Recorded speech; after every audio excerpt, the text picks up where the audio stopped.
कितना अजीब स्वभाव है इंसान का। जो साथ ले जाना है उसे छोड़े जा रहा है और जो यही रह जाना है उसे जुड़े जा रहा है।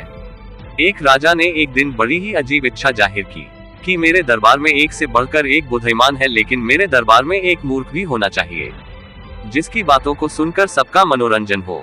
राजा ने राज्य में मूर्खों की प्रतियोगिता रखी। उस प्रतियोगिता में से एक मूर्ख मिल भी गया। राजा ने उस मूर्ख को बहुत ही खास किस्म का ताज उस मूर्ख को पहनाया।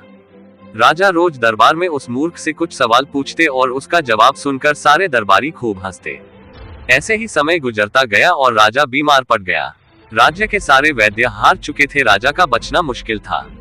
राजा अपना अंतिम वक्त हंसकर गुजारना चाहते थे, तो उन्होंने उस मूर्ख को बुलाया और उससे राजा ने कहा, आज तक हम जो भी प्रश्न करते थे तो तू उत्तर देता रहा, आज तू मुझसे प्रश्न कर, मैं उत्तर दूंगा। मूर्ख ने सवाल किया, राजन आप मृत्यु के बाद कहाँ जाएंगे? राजा ने जवाब दिया, मेरे मालिक के पास, उस परमात्मा के पास। मूर्ख ने अगला सवाल किया, राजन वहाँ आप कितने दिन रहेंगे? राजा ने कहा, हमेशा हमेशा के लिए। मूर्ख ने फिर कहा, फिर तो आपने वहाँ के लिए बहुत ही बेहतरीन इंतजाम किए होंगे जिससे आपको कभी तकलीफ न हो। राजा ये सवाल सुनकर सोच में पड़ गया, वो कुछ भी कह नहीं पा रहा था। अब उस मूर्ख ने अपना ताज उतार कर राजा के सर पर रखते हुए कहा, मुझे माफ करना राजन, सबसे बड़े मूर्ख के असली हकदार मुझसे ज्यादा आप हैं।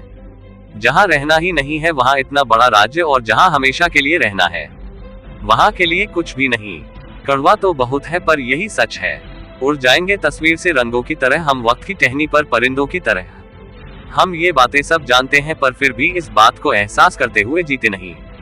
तभी तो कहते हैं कितना अजीब स्वभाव है इंसान का, जो लेकर जाना है उसे छोड़े जा रहा है और जो यही रह जाना है उसे जुड़े जा रहा है।